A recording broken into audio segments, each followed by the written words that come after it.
What's up, guys? Welcome back to Rip City Rundown, and we are dropping March Madness previews for the second year in a row.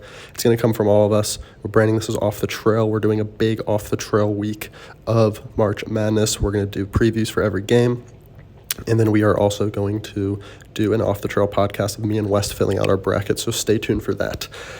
But the first game I got in my preview section is Iowa and Auburn, the 8 versus 9 seed. Two teams that I would say had solid seasons, clearly not as good as last year. Two teams that were very good last year and lost a big player and are now going to be battling out in the 8 and 9 game. So we'll look at Auburn first.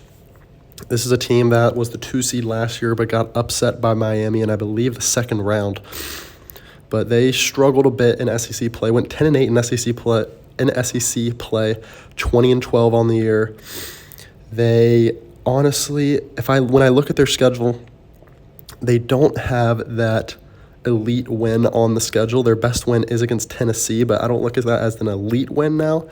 They lost both games to Alabama. Back when Tennessee was ranked 2, they lost to them. But they returned some of the key pieces from last year, including Wendell Green and KD Johnson, who are their two backcourt players. Wendell Green averaging 14 points per game on the year, KD Johnson averaging 8. The issue with those two is they take a lot of shots and they don't hit a lot of shots. Both are shooting sub 40% from the field and sub 33% from 3. So in my opinion, I think they need to rely mostly on their two forwards, Jalen Williams and Janai Broome, who are both averaging double digits, 14 points per game for Broome and 11 points per game for Jalen Williams. Those are the guys they're going to have to rely on if they want to find a way to beat Iowa in the first round, who is coming in off a 19-13 season and 11-9 in the conference. Again, not as good as last year, but Iowa has better wins on the year than Auburn. They swept Indiana. They beat them both times, 90-68 in one of the matchups and then 91-89 in another matchup. They did go down to Purdue in their lone matchup, but they beat Iowa State. I think that's a pretty good win. They lost to Duke, beat Clemson, who I think should be in the NCAA tournament. Probably won't make it at this point as I'm recording it. But this is a team that brings back Chris Murray, who is by far their best player. Last year was Keegan. This year it's his brother Chris, 20 points per game on the year, 8 rebounds, and he shoots 48% from the field, only 33% from 3, but he can absolutely score the ball with almost anyone in the country, 20 points per game. They also bring back the McCaffrey brothers, Patrick McCaffrey and Connor McCaffrey. I look at a guy like Tony Perkins to be a big piece for them. He's shooting the ball from 3, 33%. They're all hovering around the mid-30s, which is better than Auburn in my opinion. So when it comes to picking this game, it's an 8-9, so it's really hard to choose which way to go. In my opinion, the more complete team is Iowa, and they will have the best player on the court.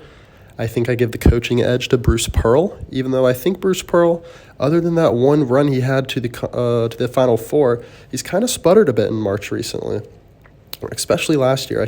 I look at this team last year, and I think they're probably better suited without high expectations because they have two guards that shoot the ball a lot and don't really hit a lot of shots. But I think they have a little bit more of an identity this year. They had the star in Jabari Smith last year, and they just take tough shots. So if they hit their shots they're on, they remind me of UNC last year. I don't think they can go on a UNC run, but they take tough shots, and if they're on, then they're on. I do think this Iowa team is the better team, and that's why I'm going to pick Iowa in this game. In 8-9, I don't see them winning their next round matchup anyway. These are two of the better 8 and 9 seeds, but I still just don't see it. None of these guys have the firepower to do it. I think if any team's going to do it, it's Iowa with Chris Murray behind him with a big game. I tend to like to take stars in March Madness, but I don't think they make it past the next round. But I do think Iowa wins this first round game, so that's going to do it. Hope you enjoyed it. If you're picking your bracket, I think you should pick Iowa. Take it from me. See you in the next preview. Peace.